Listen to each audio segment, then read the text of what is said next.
জনগণ কি চায়, কেমন গণতন্ত্র চায়। এখন এখন ঘটনা হইতেছে আমাদের বেশিরভাগ জনগণ যদি একটা ভালো ভোটের মাধ্যমে সেটা যেরকম সরকারই হোক, ইসলামিক সরকার হোক, বিএনপি সরকার হোক, আওয়ামী লীগ সরকারকে আমি আর সিনে দেখি না, তারা তো আসুক, তাহলে সেইটার ক্ষেত্রে তাকে ফেসিলিটেট করাই এই সরকারের কি উদ্দেশ্য হওয়া উচিত, নাকি সরকার মানে এটা কি মনে হয়, মানে এটা একটা জনপ্রিয় একটা তর্কে পরিণত হয়েছে যে আগে নির্বাচন, আগে সংস্কার, এরা এসে কিছু করে যাবে কিনা। আপনার টেকটা কি কই ভাই এটা নিয়ে? আমার মনে হয় দুইটা একটা সমান্তরাল ভাবেই চলতে পারে। আর তার আগের প্রশ্নটা যদি আমি একটু অ্যাড্রেস করতে চাই খুব অল্প সময়ে, জনগণ কিন্তু কি চায় সেটা হয়তো রেফারেন্ডাম হয় না আপনি বলতে পারেন, কিন্তু জনগণের যে ভাষা আর যারা যে তাত্ত্বিক ভাবে কথা বলেন বা এমনকি আপনি আমিও যে ভাষায় কথা বলি, তাদের আকাঙ্ক্ষা কিন্তু একই ভাষায় অভিব্যক্ত হবে না। কিন্তু আমাদের কিছু অনুমান, ইতিহাসের অভিজ্ঞতায় আমরা কিন্তু অনুমানের ভিত্তিতেই কতগুলি আপনার অভিজ্ঞতা এবং অনুমানের ভিত্তিতে কতগুলো কনক্লুশনে যেতে পারি। ধরুন যখন একটা মোটামুটি ভাবে নির্বাচন হতো তখন আমরা দেখতাম যে 5 বছর পরে আরেকটা সরকার পতন হয়ে যায় নির্বাচনের মাধ্যমে, দেখেছি আমরা, এই দেশেই দেখেছি। আচ্ছা, এটা কেন হয়? তার মানে হচ্ছে হয় যে সরকারের কাজে মানুষ সন্তুষ্ট থাকে না। তো সরকার কি ধরনের কাজে সন্তুষ্ট থাকে না, সরকারগুলো কি ধরনের কাজ করে? প্রথম কথা হলো জনগণকে সরকার পাত্তা দেয় না, এখানে জবাবদিহিতার ব্যবস্থা নাই। অর্থাৎ একটা দেশে গণতন্ত্র আছে কিনা একটা পুরনো কথা যদিও, কিন্তু অনেক পুরনো কথাই নতুন ভাবে আসে এবং নিরন্তর বলে যেতে হবে। সেটা হচ্ছে যে গণতন্ত্রের সরকার কিনা, গণতান্ত্রিক সরকার কিনা, তার দেখার অনেক মানদণ্ডের মধ্যে একটা হচ্ছে সেই সরকারটি জনগণকে ভয় পায় কিনা। জনগণকে যদি সরকার ভয় না পায়, বুঝতে হবে সেখানে গণতন্ত্র অনুপস্থিত।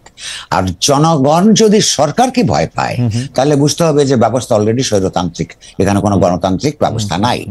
তো মানুষ এমন সরকার চায় না বলেই যাকে ভয় পেতে হবে, এ কারণেই সুযোগ পেলে বদলে দেয়। এখান থেকে আমরা ধরতে পারি যে এই দেশের মানুষ বারবার আন্দোলন করেছে এমন ধরনের একটা সরকারের জন্য যেখানে জনগণের কাছে তার একটা রাজনৈতিক, অর্থনৈতিক, সাংস্কৃতিক জবাবদিহিতা থাকবে। অর্থাৎ না থাকলে তার আবার পরের বছর ক্ষমতায় না আসবার ভয়টা সরকারকে থাকতে হবে। তার জন্য তো নির্বাচন ব্যবস্থায় পরিবর্তন আনতে হবে। আর আপনি কি বিশ্বাস করেন? আমি করি না এমন কোন রাজনৈতিক দল যে নিজে গণতান্ত্রিক নয়, যার নিজেদের নেতৃত্ব গণতান্ত্রিক নির্বাচনের মধ্য দিয়ে আপনার বিকশিত হয় না বা প্রতিষ্ঠিত হয় না, সেই দল কিংবা একটা পরিবারের মধ্যে যে একজন যদি নেতা থাকেন, নারী হোক পুরুষ হন, তিনি যদি পরিবারের সদস্যদের সঙ্গে মৌলিক সিদ্ধান্তগুলি আলাপ আলোচনা করে না নেন, তার মতো লোক দিয়ে একটা গণতান্ত্রিক ভাবে সংসার চালানো কিংবা একটা রাষ্ট্র চালানো মোটেও না স্যার, সম্ভব কিনা? মোটেও না। তাহলে যেই সংস্কারের কথা আজকে উঠছে, গণতান্ত্রিক সংস্কার, তার মধ্যে ওই প্যাকেজের মধ্যে রাজনৈতিক দলগুলোকেও তার নেতৃত্ব নির্বাচনের ক্ষেত্রে, আপনার নির্বাচনের ক্ষেত্রে বাধ্যবাধকতা, আইনগত বাধ্যবাধকতা তৈরি হতে হবে। কিংবা এককেন্দ্রিক ক্ষমতা, যেমন ধরুন কবির ভাই, আমি এই জায়গাটাই বুঝতে যেতেছিলাম যে আমাদের জনগণ কি ওইটা চায়। আমাদের জনগণ যদি ওইটা চাইতো, তাহলে তো যে মোটামুটি ভালো নির্বাচনের কথা আপনি যেটা বলতেছেন, সেই ক্ষেত্রে মোটামুটি ভালো দল তো এখানে রয়েছে বাংলাদেশে, ওদেরকে তো আমাদের জনগণ ভোট দেয় নাই। ওদেরকে জনগণ ভোট দেয় নাই। আপনি পরিবার বলেন, অগণতান্ত্রিক ভাবে নির্বাচিত মাধ্যমে যেই সব দলগুলি ছিল ওদেরকেই ভোট দিছে। আমরা তো আমাদের এমপিদের কাছে ওয়েস্টমিনিস্টার আমরা বলি, কিন্তু আমাদের জনগণটা কি তাই চায়? আমরা তো একটা এমপি চাই, আমার মেয়েকে 10,000 টাকা দিবে বিয়ের সময়, আমার ছেলেকে 5,000 টাকা দিবে এটার সময়, গরু জব করে খাওয়াবে 150।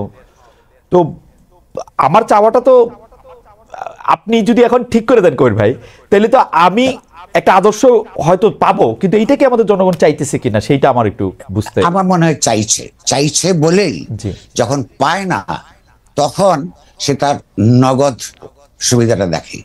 সে যখন জানে যে ভোটের আগে আমি প্রার্থীর কাছ থেকে যেটুকু পাওয়ার পাবো, এরপরে সে আমাকে পাত্তা দিবে না, তখনই সে হচ্ছে পয়সাটা নিয়ে নেয়, ভোট প্রসেসটা করাপ্ট হয়ে যায়।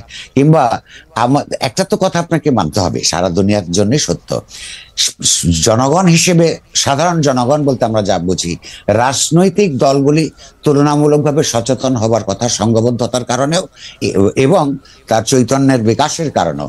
নেতৃত্ব যদি গণতান্ত্রিক নেতৃত্ব উপহার না দেয়, জনগণ একা ভাবে বিচ্ছিন্ন ভাবে, সে তো তার কাছে আপনার জোর করে আদায় করতে পারে না, তাকে আবার সেই সংগ্রামের মধ্যে নামতে হয়। সেই সংগ্রামের জন্য আবার নেতৃত্ব লাগে। সেই নেতৃত্ব তো প্রতি বছর একটা করে আপনার গণভুত্থান হবে না, হয় না ইতিহাসের মধ্যে। তো এখন প্রশ্ন হচ্ছে যে নেতৃত্বকে তো নিজের সচেতনতা বোধ, দেশপ্রেম ইত্যাদি থেকে কিছু সিদ্ধান্ত নিতে হবে যেটা জনগণ মুগ্ধ হবে। সেই দায়টা তো তারা এড়াতে পারে না। তারা রাষ্ট্র ক্ষমতা ব্যবহার করে বৃত্ত এবং বৈভব গড়ে তুলবেন, আর অন্যদিকে বলবেন জনগণ তো আমাদের কাছে এটা চায় নাই। কিন্তু জনগণকে তো পৃথিবীর অপরাপর দেশের উদাহরণ থেকে নিয়ে তাকে এগিয়ে যাওয়ার ক্ষেত্রে, তাকে এম্পাওয়ার করার ক্ষেত্রে তো রাজনৈতিক দলগুলির ভূমিকা থাকতে হবে।